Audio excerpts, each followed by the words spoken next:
Hello mga kabarkats! Welcome back to my YouTube channel.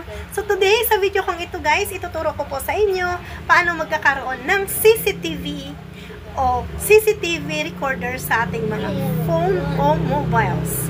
So guys, ituturo ko po sa inyo paano i-download ang application ito. Pero paalala lang, gamitin natin ito sa mabuti lamang. So wag natin gamitin sa anumang kalokohan guys. So ito ay pwede natin gamitin kahit na ginagamit natin ang ating phone o ginagamit natin ang screen nating phone, dahil ito ay pwedeng naka-off ang screen, ay continue ang kanyang pagre-records guys. So ito guys, sige, start na natin. So guys, mayroon tayong dalawang phones ngayon sa harap ng camera. So ang ipapakita ko po muna sa inyo ay mismong actual ng aking pag-record sa aking phone na kahit nakalapag siya. So ito guys, bago natin ituro sa inyo ang mismong pag-download ng application ito. So guys, ito po siya guys. So mayroon siyang video recorder, recorded, X lang natin na recorded videos. So, ang gagawin lang natin guys, ayan. So, mayroon po siyang 58% ngayon sa aking battery. So, nakikita po siya guys kung ilang percent yung battery ng ating phone. So, mayroon siyang 293.61 MB ngayon. So, start natin ang pag-record. So, ayan guys. So, ito.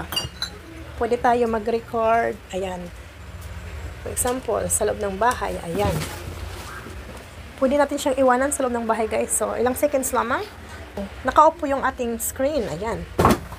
So, try natin sa labas. So, titingnan natin mismo. So, off din natin yung mismong screens. Ayan guys, para makita natin. So, ayan guys. So, tingnan natin kung talagang mabisa ang application ito. So, okay guys. I-off na natin siya guys. Click natin start guys. Ayan. So, ayan na siya guys. Napunta na siya dito sa mismong savings ng video guys. So, i-click natin. Tingnan natin kung anong effect dyan. Ayun. So, kitang-kita guys. Kung ano mga nakikita natin. Ayan. Mismo sa phone. So, makikita din natin kung paano gumana habang naka-off yung mismong screen. Ha? So, ayan guys. Nakasave na mismo siya guys. So, check natin guys. Check natin. So, ayan nga po guys. Ayun. So, gumagana nga siya guys. So, ituro natin sa inyo guys ang mismong pag-upload nito. So, dito tayo sa isang phone guys, since naka-upload na siya dyan. So, ito. Search nyo lamang ang mismong CCTV recorder on mobile. Recorder on phone o mobile. On phone. So, ito siya guys. Ito siya. Kung nakita nyo siya guys, ito same lang siya guys. Ayan. So, ito yung i-click natin. Ayan guys. Ayan. Din susubukan natin. Papakita natin actual mismo. So, ayan. Ang daming advertise guys. Na tayo dyan. Pupunta sa mga advertise na yan guys. So, ayun. It's loading na siya guys. Ayan.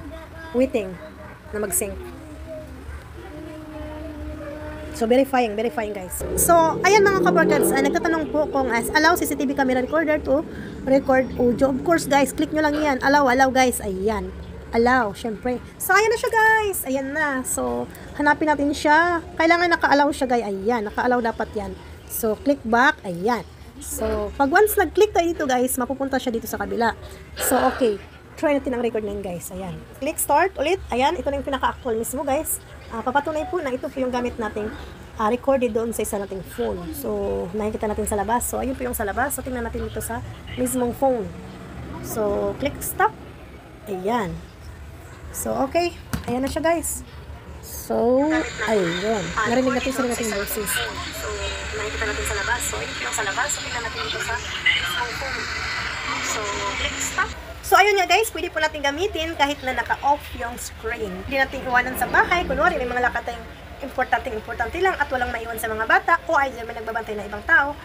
Pwede nating ma-review guys after pagbalik natin. Gamitin sa mga bagay na very importante lamang. Na kahit nag-scroll ka ng screen, hindi nyo namamalayang naka-video ka. Pero syempre guys, like sinabi ko kanina, huwag nyong gamitin sa mga kalokohan. Tamang pang-emergency lamang o mga importanteng bagay. Sana may natutunan kayo sa araw na ito sa aking YouTube channel.